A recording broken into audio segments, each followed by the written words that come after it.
નમસ્કાર મિત્રો, હું છું શાંતિલાલ સોલંકી, ગુજરાતી બ્લોગ।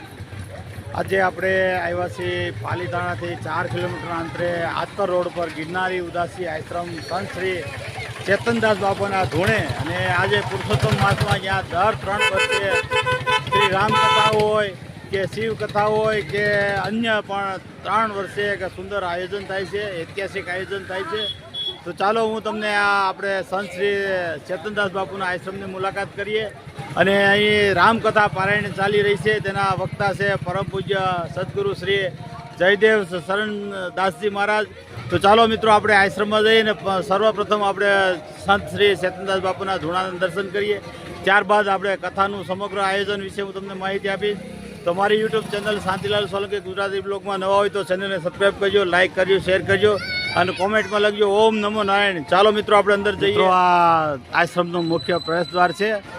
આજે ગિરિરાજ પર્વતના ગોદમાં છે, જે પાછળ છે, જે પાલીતાણાનો શેત્રુંજય ડુંગર કહેવાય છે, ગિરિરાજ પર્વત, એની ગોદમાં જ 84 ધૂણા સ્થાપન કરી અને સંત શ્રી ચેતનદાસ બાપુએ અહીં તપસ્યા કરેલી હતી। આ જ આપણે આશ્રમમાં જઈ રહ્યા છીએ। તો ચાલો મિત્રો આપણે આશ્રમમાં જઈએ અને શ્રી રામ પારાયણ કથાનું પણ એક સુંદર આયોજન છે, તેની હું સમગ્ર માહિતી તમને હું આપવાનો છું। તો મિત્રો વિડીયોમાં બન્યા રહેજો, લાઇક શેર અને કોમેન્ટ કરજો। આ આપણે મુખ્ય પ્રવેશદ્વાર છે, અંદર જવાનો એન્ટ્રન્સ સામે દેખાય એ કથા મંડપ છે અને અયોધ્યા નગરી નામ આપેલું છે મિત્રો। તો ચાલો આપણે પહેલાં સર્વપ્રથમ સંત શ્રી ચેતનદાસ બાપુના મંદિરના દર્શન કરીએ, મહાદેવના દર્શન કરેલું છે સંત શ્રી ચેતનદાસ બાપુના આપ જોઈ શકો છો। આ કથા મંડપની પહેલાં જ આવશે, અયોધ્યા નગરી નામ આપેલું છે જે કથા મંડપમાં।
પેલા બોટલ લઈ લે।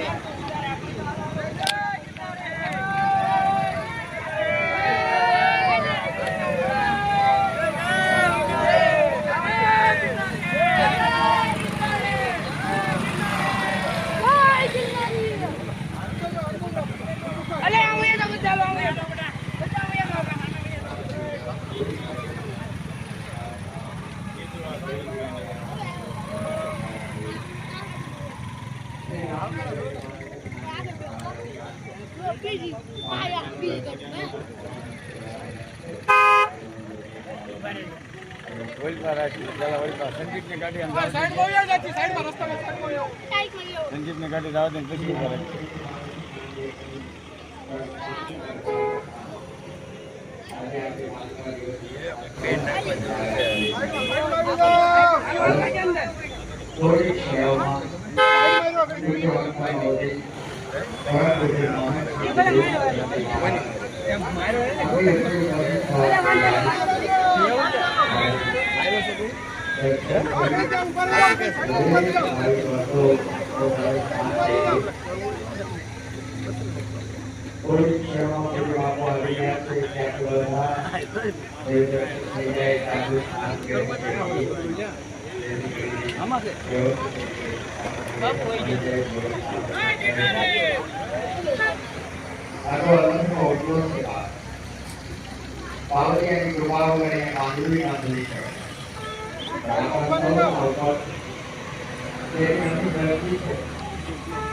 માનવ વાત્સલ્ય દેવમાં આપણે ઉપર અધિષ્ઠા લેવું છે.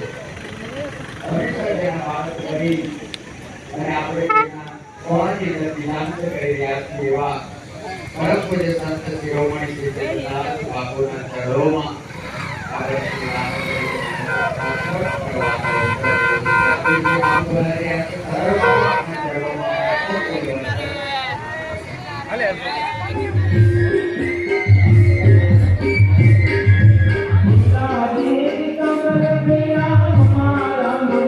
આમાં કે રડવાનું થોડું હોય માં, આવી સુંદર વાતમાં રડવાનું હોય.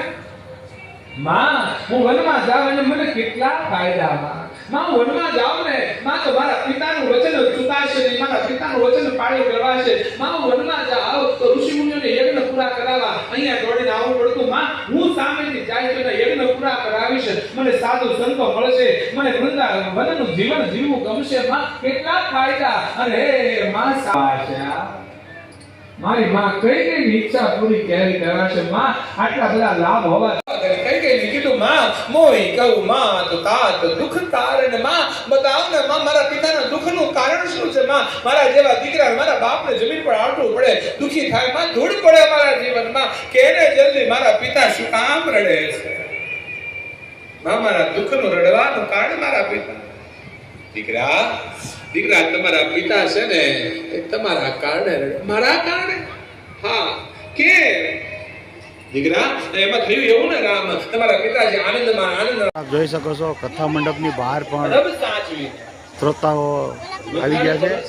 આપણે કથા મંડપમાં જવું બહુ મુશ્કેલ પડી રહી છે. સામે કથા મંડપ છે વિશાળ. મસ્તક ઝુકાવી ઊભી છે.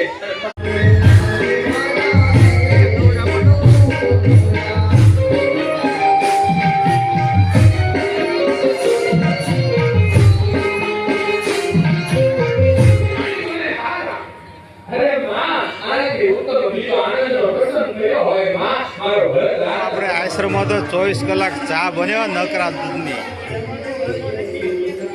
આપ જોઈ શકો છો. અને અહીં લાઈવ તમને ગરમા ગરમ આ શેડની અંદર બેસાડી અને ચા પાણીનો આનંદ ને પ્રસાદ તમને આપે છે. મહેનત કરે છે એમ નામ રહી જાય રહો ખબર ના હોય એના ગ્લાસ તો લેતા જાવ ગ્લાસ લઈ જજો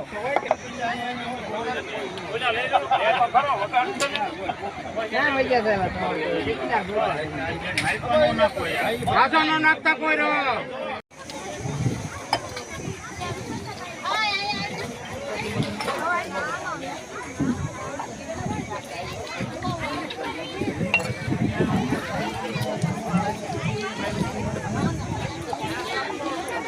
પ્રસાદ માટે સેવકો બટેટાવડા બનાવી રહ્યા છે.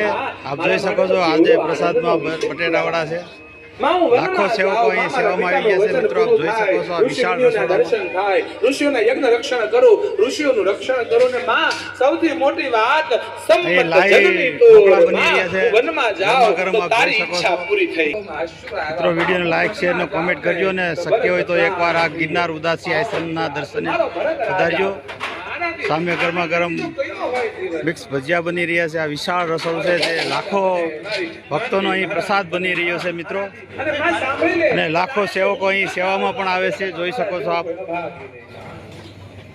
3 ટાઈમ તમને દેશી બાજરાનો રોટલો પ્રસાદ રૂપે આપવામાં આવે છે. આપ જોઈ શકો છો અહીં બહેનો સેવામાં આવ્યા છે અને પૂજ્ય બાપશ્રીને પ્રસાદમાં રોટલા અહીં દેશી બાજરાના ચૂલા પર બની રહ્યા છે હજારોની સંખ્યામાં. મિત્રો એકવાર અવશ્ય પધારજો આશ્રમનો પ્રસાદ લેવા. અદ્ભુત અમૃત જેવો છે મિત્રો. આપ જોઈ શકો છો અહીં બહેનો હજારોની સંખ્યામાં રોટલા બનાવી રહ્યા છે, એ પણ દેશી ચૂલા ઉપર. મારા પિતાએ વચન આપ્યું હતું ને કે રામ તને રાજા બનાવવાનો, રાજ આપવાનો. હા, મારા પિતાએ વચન પૂરું કર્યું. રામના શબ્દ તમે જો, મારા પિતાએ જે વચન આપ્યું. આપ જોઈ શકો છો હજારો લીટર છાશ ઠંડી એ પ્રસાદમાં આપે છે. અહીં આપ જોઈ શકો છો ઠંડુ પાણી. ખૂબ જ સુંદર આયોજન છે. જય ગિરનારી હાથપર પાલીતાણા રોડ ગિરનારી આશ્રમ ઉદાસીન આશ્રમ નવદી રામપારણ ચાલુ છે. આજ 7મો દિવસ છે 7,000 માણસની રસોઈ છે. આજુબાજુના 8-10 ગામમાંથી માણસો આવે છે અને બધાને બહુ આનંદ આવે છે.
જે કોઈ ભાગ્યશાળી પરિવારને આજની આરતીનો લાભ લેવાનો હોય એ પરિવાર બોલ કરશે।